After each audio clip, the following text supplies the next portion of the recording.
Hello horror hounds, we're pulling into the next station on our little mini theme series of train based horror movies that we're calling Blood on the Tracks.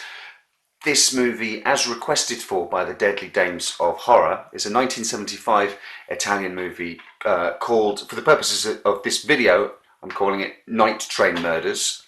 It was actually denied a UK cinema release by the BBFC, got put on their notorious video nasties list of banned movies in the 80s, and was finally in this country released uncut in 2008 by the Shameless DVD label, and in the States I believe released on the Blue Underground label. So aficionados there, you will already know, that will give you some kind of clue as to what kind of movie this is.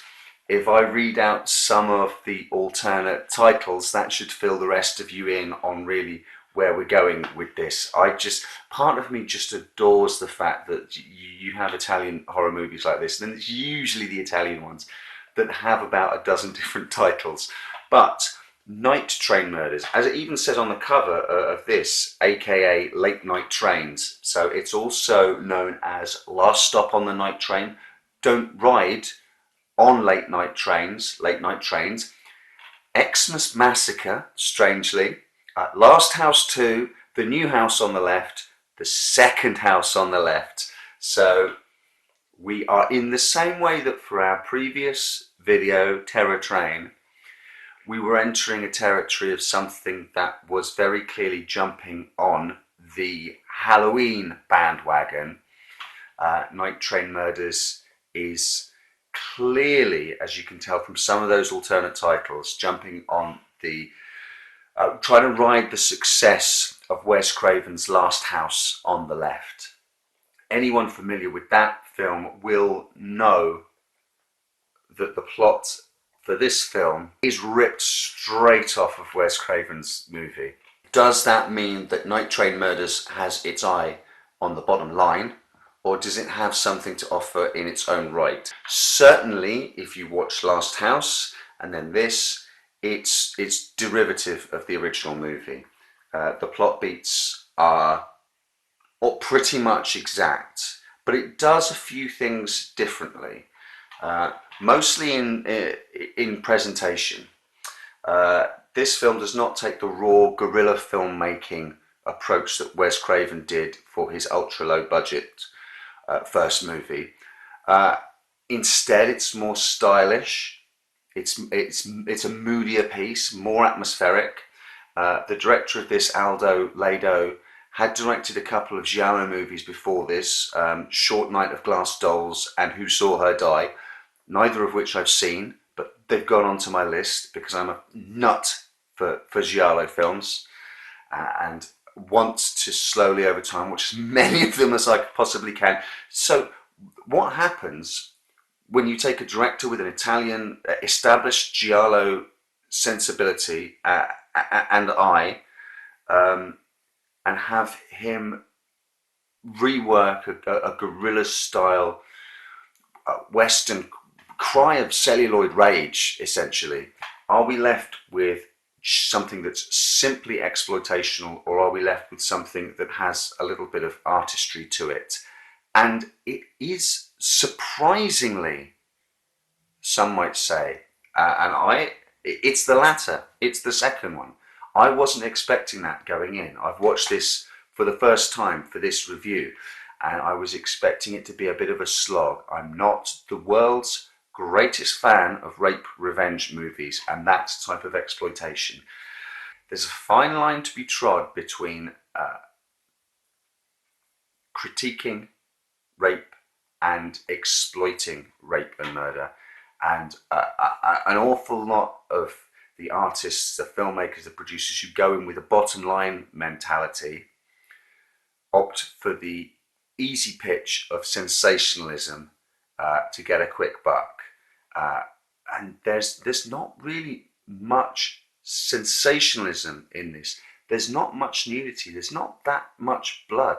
What there is a lot of the stuff that is in those movies, but staged with an eye and a style and a sensibility that comes from the giallo thrillers and the crime thrillers. So rather than having everything out there for the sheer shock of it, suspense, tension, discomfort is built up and created with more technical aplomb than just showing nudity and violence. That doesn't mean that this isn't an uncomfortable watch. It absolutely is. And I'm still uncomfortable with the subject matter. But I'm pleased to be able to say that it's done with an eye on the end product. There's a reason, there's a purpose, there's a style, there's an artistry to it. It's still nasty. This is still a nasty little film. There's a subtext at play in this that isn't present in Last House on the Left, and that's one of the things that elevates it. I wouldn't expect it to be there in Last House on the Left, which is generally considered to be in part in subtext reaction to the horrors of the Vietnam War. This movie seems to have some anti-fascist sentiment to it, and also makes some class division comments. Whilst a film like The House with the Laughing Windows, that I reviewed quite a while ago, is clearly addressing Italy's culpability with its fascist past, dealing with its relationship to its fascist past and Italy's relationship to Nazi Germany more overtly. There are elements of this film that, once you have that in mind, do seem to speak to similar discomfort. I mean, the train itself is going from Germany to Italy. The train that takes the girls on holiday to Christmas, that a couple of thugs also get on board. And if you've ever seen Last House on the Left, I don't really need to tell you what happens. It is a rape, murder, revenge movie.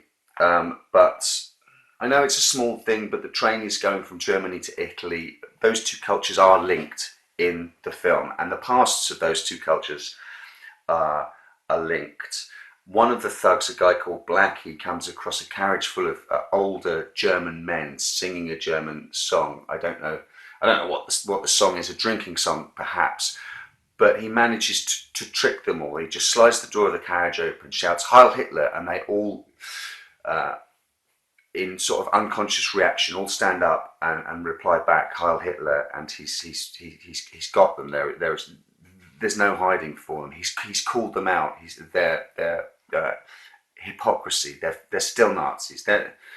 That's where they're from. There's another train carriage that is having a conversation about the relative merits or not of living under a totalitarian regime. Add to that, if you want to go nuts and run with this, Blackie, one of the thugs I mentioned earlier, has a knitted jumper, and on that is I don't know what it's officially called, but the crest of the United States of America, the shield with the Star-Spangled Banner, the eagle that is holding spears in one hand, is it, and scrolls in the other, depending on whether it's on a war footing or a peace footing. So there's that, and in one of the carriages, a gentleman who very pointedly lights up a cigar and starts smoking a cigar, and looks to me the spitting image of Winston Churchill. We've got in this movie, we've got Italy and Italians talking about having lived under a totalitarian regime. We've got a carriage full of Germans who are clearly secret Nazis. We have imagery of the American military, and we have a very brief appearance from a character that looks almost exactly like Winston Churchill. That to me says that there is something going on in this film about the war. could be completely off base on that though. We're in much more comfortable territory with this film, talking about the class structures and how it comments there. That's much more front and centre. So whilst the violence in the film is initially started by our two thugs, clearly our working class representative, there is throughout the film illustrative examples of how that violence is equally as attractive to the middle classes, the bourgeois middle classes, behind their facade of respectability. Probably the most fascinating character in the movie, just referred to as the lady on the train, is the sort of driving force for this. She's respectable, she's middle class. There's a scene early on where her bag falls out, and in amongst the things in her bag are some pornographic photographs. So again, beneath the veneer of respectability of her, there's some of these driving factors, and she pilots the violence, she makes it escalate, she goads the two thugs into doing more and more and worse things. And that's really where this film has something very different to offer than Last House on the Left, is where it becomes about something different, and the exploitation of the working classes by the middle and upper classes, bubbling under the surface of what is really a kind of, or could have been a kind of by the numbers cut and paste of Wes Craven's movie. Despite itself, has some things going for it, visually, technically, and textually, with some of the subtext, if you choose to see it there.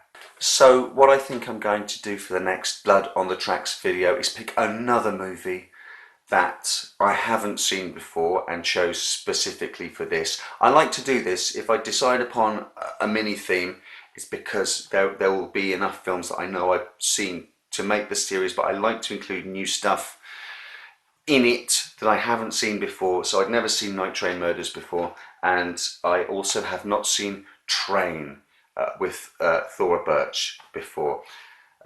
If you enjoyed Hostel, you're going to love Train, says Dean Boone of Gore Zone magazine. Dean Bohr of Gore Zone magazine. Five stars. All right, that seems overly generous for a film I've never heard anything about. But the title of the movie was so on the money with the mini theme that we're gonna check out Train next.